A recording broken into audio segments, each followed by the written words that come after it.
With the default now officially the draft of all eligible Haredi men. Jesus Christ. They're actually going for it? Until Tuesday, time was on the Haredi party's side. The defense ministry had taken its time preparing for an increased Haredi draft, and Haredi parties hope to avoid a scenario in which 1,000 young men join the IDF. Tuesday's ruling and the ensuing letter from the Attorney General upped the urgency pressuring Haredi politicians, and they may be willing to make concessions they were not previously possible. Huh.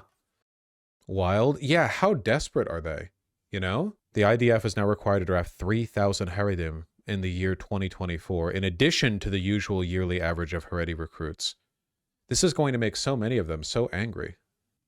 Yeah, they don't need the manpower. They've got a ton of people stationed. I think this is a way for them to break up dissidents, you know? They want a forever war, so they don't want, like, a portion of the population staying out. They want, like, everyone getting involved in the IDF, because that way they don't have any, like, breakaway portions that can sort of foment resistance. PM's wife, Sarah Netanyahu, tells hostage family army chiefs want to stage a coup. Isn't it cool how all fascists have a crazy wife? Like, we see it with Clarence Thomas, you know, we see it here. Like, there are so many examples of, like, the wife just being a slightly stupider and like less optically conscientious. Yeah, Alito as well, a less optically conscientious, like, partner in the process, you know?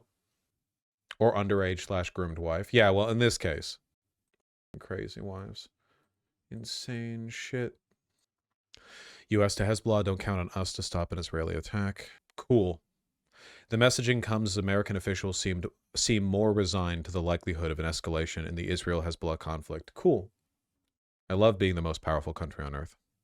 Don't assume Washington can stop Israel from attacking you. The American message is designed to get the Lebanese-based Shiite militia to back down and de-escalate the brewing crisis along the Israeli-Lebanese border. Shouldn't you be, I don't know, talking to Israel then? Perhaps? Maybe? Possibly? The message is being conveyed indirectly. The person said the U.S. doesn't engage Hezbollah one-on-one because it is a designated terrorist organization. That's so smart, man. That's so cool. Isn't it cool how the way we have things set up, we don't communicate directly with terrorist groups? I mean, I think that we might want to. Like, there might, I don't know. It seems like some direct diplomacy might be worthwhile here. We're always, like, relying on Qatar or Egypt or whatever to host or facilitate discussions, but we can't, like, we can't directly contact them, which means we can't quietly contact them. We don't negotiate with terrorists. That line is so good America can't think straight. Exactly. It's literally like the line so catchy that people believe it for no reason. Literally. Like like it's just been said so many times. We don't negotiate with terrorists. Really? Why? Well, cuz we don't. What, why? Like, why not? Terrorists just, like, okay, so they're like a political group that targets civilians. We talk to Israel. Like, what's up? Crazy. Did you see this, Vaush? The Israeli military tying an injured Palestinian to the front of their car in the West Bank.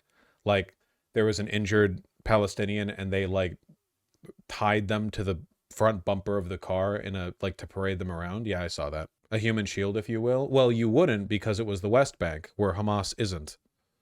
But also the foreign policy idea that the U.S. even getting in the room with someone gives them international legitimacy as a very stubborn zombie. And yet, like, Putin and Kim Jong-un both get, like, you know, pretty favorable treatment directly by Donald Trump, you know? Like, we don't negotiate with terrorists. Also, by the way, here's me, like, doing, you know, playing soggy cracker or whatever with Kim. I don't know. Stupid. Israel's gotta do what they gotta do, a Defense Department official said, having been granted anonymity like others to speak frankly. Eloquent. I mean, yeah, he really said it there, huh? Really love being the bad guys. Hey, listen, okay? Nobody says this if they're happy with the state of affairs, okay? This language makes it very clear the DOD official is unhappy with the fact that they're being leashed, you know? Got your ass, Lumi. That's an insane thing to say. Yeah, because, like, it's said, like, with resignation, clearly. Like, the White House is the one setting the course for how Israel is being handled. The Department of Defense can't operate on its own, you know? I forgive you, Kitsune Miko.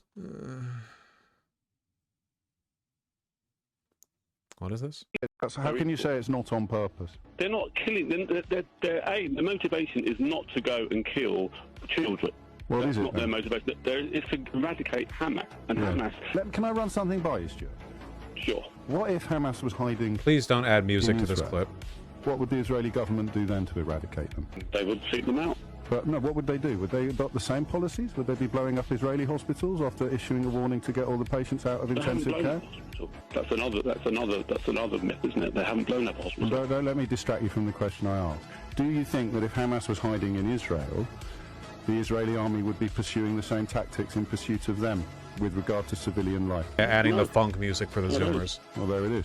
True, though. Like, completely true. What an excellent point. No, it's a very good point. 100%. Yeah. Honestly, I think the IDF would go just as crazy. Yeah, the funny thing is, Benjamin, like a lot of people who died on October 7th, it was the IDF. And we know for a fact, because Haaretz published this, that the IDF went hog wild crazy, because it turns out that the IDF is full of like lunatic, hyper racist ideologue chicken hawks who, the moment something actually went wrong in their so-called like perpetually besieged homeland, you know, they lost their shit and started like going crazy with it, you know? Yeah, and that the IDF tried to like cover it up as much as possible. So who can say? I'm a disabled queer man living in the South. You gonna help? Or do you only care about people who ain't in his country? You switch the syntax there. Yeah, I only care about people outside of America. You need to move to the West Bank, and then I'll help. I'm just gonna say it. Why does the ginger whose entire shtick is South Park tier discussion of politics get to live a comfortable life while I have to slave at retail? Just pisses me off that someone can stream video, be edgy, and get 6 figures a year while I get to ideate working at Walmart for 24K.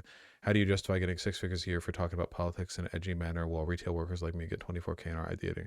Yeah, blowing my brains out today. I think the permaban might have been for this individual's mental health. I don't know. I feel like they could use a oh, I looked at some messages from May 2024. Vaush, I've been trying to get unbanned from your Discord server for 4 years. Vaush, how the f do I get unbanned from your Discord server? Whatever they're going through, I hope they go to therapy. Looking back through logs that go all the way back to 2019, and I think they've needed therapy for a pretty long time, personally. So 2019, you just banned a day one fan. Well, fan. Have you ever been to therapy? No, my mental is perfect, actually.